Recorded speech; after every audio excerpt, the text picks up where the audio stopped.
Olá, caros alunos! Hoje vamos abordar o tema da intertextualidade e em que forma é que esta se expressa.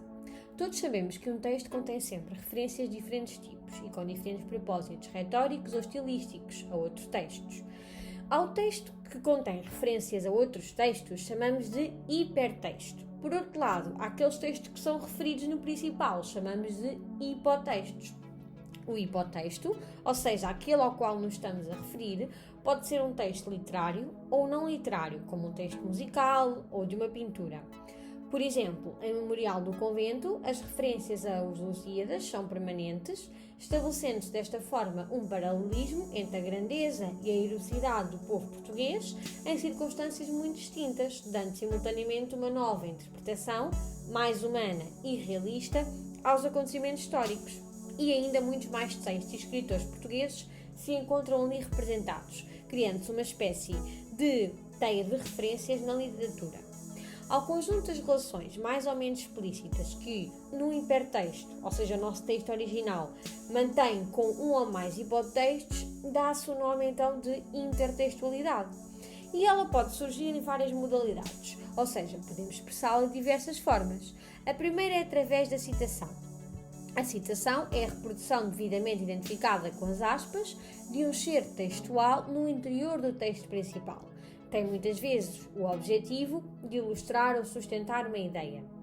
A intertextualidade pode também ocorrer através da epígrafe, e uma epígrafe é um fragmento do texto célebre, devidamente identificado também com aspas.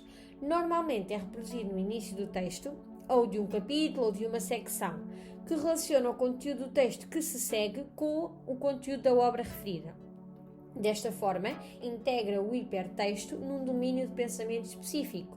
Um exemplo é o facto de Fernando Pessoa, através do uso dos seus heterónimos, como Ricardo Reis ou Bernardo Soares, citar estas diferentes personalidades na sua obra.